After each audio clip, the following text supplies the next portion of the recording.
हमारे विभिन्न ज्ञानवर्धक कार्यक्रम देखने के लिए आप हमें अभी सब्सक्राइब करें, बेल आइकन को प्रेस करें ताकि आप देख सकें हमारा कार्यक्रम सबसे पहले। और अधिक जानकारी के लिए फेसबुक पेज को लाइक करना न भूलें। जय माँ इंद्राक्षी। इंद्राक्षी धाम में दर्शकों आप सभी का हम हार्दिक स्वागत करते हैं। आज के दिन जिन जातकों का जन्म दिवस है, मैरिज एनिवर्सरी है, उन सभी को हमारी तरफ से बहुत बहुत शुभकामनाएं। आज है पुत्रदा एकादशी। हम इसके महात्म्य के बारे में आपको बताएंगे और जो ज्योतिष पाठशाला का आज हमारा इंतजार कर रहे हैं उस अंक के लिए भी हम आज कुछ न कुछ आपको सिखाएंगे। आज का पंचांग देख लेते हैं। 24 जनवरी सन 2021 दिन रविवार, पौष मास, शुक्ल पक्ष, संवत 2077। तिथि आज एकादशी है और पुत्रदा एकादशी है। नक्षत्र रोहिणी, राहु काल 4:30 से 6, दिशा शूल पश्चिम दिशा। पुत्रदा एकादशी। संतान सबको प्रिय होती है, चाहे पुत्र हो चाहे पुत्री हो, और भगवान के विशेष आशीर्वाद से हमें संतान की प्राप्ति होती है। संतान लायक भी होती है, कई बार नालायक भी होती है। जब संतान कहना नहीं मानती, जब संतान पिता के धन को नष्ट करती है या कहीं न कहीं इज्जत में कमी डलवाती है, तो व्यक्ति अंदर से टूट जाता है, किसी से कह नहीं पाता, अंदर अंदर चिंता खाई जाती है।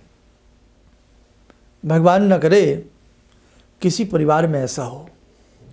सबके परिवार में संतान बुद्धिजीवी हों, मेधा शक्ति से संपन्न हों, माँ शारदा सदैव उनके ऊपर अपना वरद आशीर्वाद बनाए रखें। मैं तो ऐसी कामनाएं सबके लिए करता हूँ। आज जैसे कि पुत्रदा एकादशी है, किसी परिवार में यदि संतान कहना ना मानती हो तो आज के दिन दिया गया दान संतान की सद्बुद्धि के लिए बहुत अच्छा रहता है। दूसरी बात, जिस घर में ये इच्छा हो कि ईश्वर तेरी कृपा से एक पुत्र की भी प्राप्ति हमें हो जाए, एक पुत्र रत्न भी हमें मिल जाए, तो आज के दिन दिया गया दान और आज के दिन की गई पूजा और भगवान श्री हरि का संकीर्तन शुभ फल की प्राप्ति कराता है। नाम ही जिस एकादशी का पुत्रदा एकादशी हो। तो ध्यान रखें, आज के दिन संतान गोपाल स्तोत्र का पाठ करना संतान की सद्बुद्धि को जागृत करता है, और जिस घर में पुत्र ना हो वहाँ श्री हरि की कृपा से पुत्र की प्राप्ति होती है। आप पुत्रदा एकादशी की पूरी कथा पढ़ें, सुने तो आपको समझ में भी आएगा, लेकिन जैसे कि एकादशी का नाम है वो अपने नाम को सार्थक करती है। आज आप किसी भी स्कूल में किसी भी बच्चे को या कहीं पर भी पुस्तकें दिला सकते हैं, कॉपी, रजिस्टर, पेन, पेंसिल्स, कुछ भी आप दिलवा सकते हैं। बच्चों में आज के दिन फल बांटे जाएं। पहले भगवान श्री हरि को भोग लगाया जाए और फिर बच्चों को कदली प्रसाद हो या कोई भी ऐसी फल रूपी प्रसाद हो वो बच्चों में बांटा जाए, बहुत अच्छा रहता है। आज के दिन भगवान श्री हरि के 108 नाम सुनना, स्मरण करना बहुत अच्छा रहता है। आज के दिन गीता का पाठ करना बहुत अच्छा माना जाता है। आज के दिन राम रक्षा स्तोत्र का पाठ करना बहुत अच्छा होता है। कहने का भाव, आज बहुत प्यारा दिन है, आज बहुत ही प्यारा व्रत है, और ये एकादशी का जो व्रत होता है, इस व्रत का अपना ही एक विशेष उद्देश्य होता है। तो आज के दिन मेरे साधक, मेरे दर्शक जितना भी कुछ कर लेंगे उनके लिए अच्छा है। कुल मिलाकर के हरि का संकीर्तन, हरि का नाम जपना, भगवान हरि के अनेकों स्वरूप हैं, सब जानते हैं। राम जी का स्वरूप घर में हो, राम जी को धूप दीप लगा करके, भोग लगा करके कोई राम रक्षा स्तोत्र पढ़ लें, है ना। घर में कृष्ण जी का स्वरूप है, कृष्ण स्तोत्र पढ़ लें या कृष्ण जी की कोई स्तुति कर लें या ओम क्लीम कृष्णाय नमः का जाप कर लें। भगवान विष्णु हरि स्वरूप में तो हैं ही, उनका यदि कोई स्वरूप घर में है तो राम रक्षा स्तोत्र के साथ साथ जैसे गजेंद्र मोक्ष पढ़ सकते हैं, हरि के 108 नाम जप सकते हैं। और हमने कहा संतान गोपाल स्तोत्र का पाठ आज के दिन करना संतान को सुबुद्धि प्राप्त कराता है। और आज के दिन जैसे हमने बताया फल बांटना, गौ की सेवा करना, पक्षियों को दाना डालना। कहने का भाव, आज के दिन जो भी आप सेवा का कार्य करते हैं, जो भी आप दान पुण्य का कार्य करते हैं, भगवान श्री हरि का ध्यान करते हुए, तो वो आपकी संतान के ऊपर उसका अच्छा प्रभाव आता है। आपकी संतान नेक रास्ते पर रहती है, बुद्धि उनकी जागृत रहती है, मेधा उनकी विकसित होती रहती है। और जिस घर में पुत्र नहीं, वहाँ भगवान श्री हरि की कृपा से पुत्र होने का आशीर्वाद प्राप्त होता है। बस आज इतना ही था आपके लिए। और क्योंकि हमारे वो विद्यार्थी भी हैं जो ज्योतिष कक्षा का इंतज़ार करते हैं, तो अभी पहले हम श्री भगवान हरि के संकीर्तन से जुड़ते हैं 2 मिनट के लिए, उसके बाद हम ज्योतिष क्लास की आज कुछ आपको बात भी बताएंगे। तो आइए साधकों ध्यान करते हैं भगवान श्री नारायण का। ॐ करारविन्दे न पदारविन्दं मुखारविन्दे विनिवेशयन्तं वटस्य पत्रस्य पुटे शयानं बालामुकुन्दं मनसा स्मरामि बालामुकुन्दं मनसा स्मरामि कस्तूरीतिलकं ललाटपटले वक्षस्थले कौस्तुभं नासाग्रे वरमुक्तिकं करतले वेणुकरे कङ्कणं सर्वाङ्गे हरिचन्दनं सुललितं कंठे च मुक्तावले गोपास्ति परिवेष्टितो विजयते गोपालचूडामणि शान्ताकारं भुजगशयनं पद्मनाभं सुरेशं विश्वाधारं गगनसदृशं मेघवर्णं शुभांगं लक्ष्मीकान्तं कमलनयनं योगवृद्ध्यानगम्यं वन्दे विष्णुं भवभयहरं सर्वलोकैकनाथं। कवच बना लें, ध्यान करें, श्री हरि की कृपा हम सबके ऊपर बरस रही है।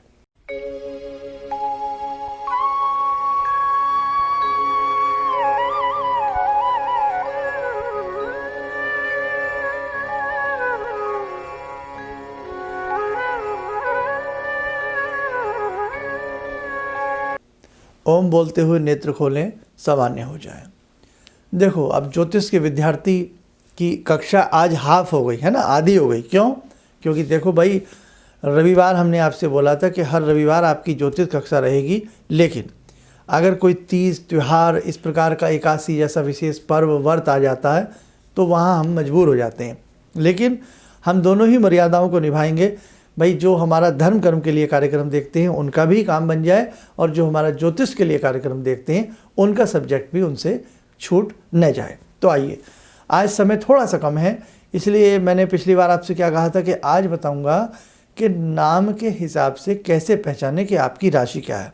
तो ये चैप्टर हम अगले संडे के लिए छोड़ते हैं, लेकिन आज एक चीज़ बता देता हूँ कि आज मैं आपको बता देता हूँ कि जैसे आपके दिमाग में आता है ना कि हम कैसे जाने कि हम मांगलिक हैं या नहीं।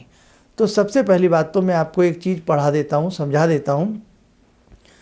3 स्थानों से व्यक्ति मांगलिक बनता है। चंद्र कुंडली से, वो भी मैंने बताया नहीं, बाद में बताऊंगा। शुक्र के हिसाब से, लग्न में शुक्र को रख लो, या शुक्र के हिसाब से व्यक्ति मांगलिक बनता है। और तीसरा जो मुख्य हिसाब होता है वो मांगलिक बनता है किससे? लग्न से। तो मुख्यतः जो मांगलिक योग या दोष होता है वो आप लग्न के हिसाब से माना करें। कैसे? यदि किसी भी जातक की जन्म पत्रिका में, लगन किसको कहते हैं? जन्म पत्रिका के पहले खाने को, प्रथम भाव को क्या कहते हैं? लगन कहते हैं।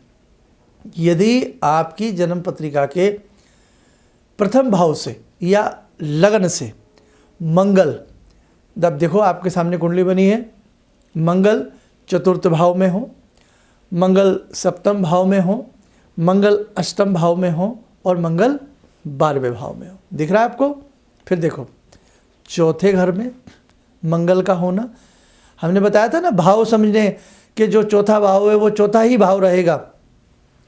चौथे भाव में मंगल है, सप्तम भाव में मंगल है, अष्टम भाव में मंगल है और फिर मंगल कहाँ है? 12वें भाव में मंगल है। तो चौथा,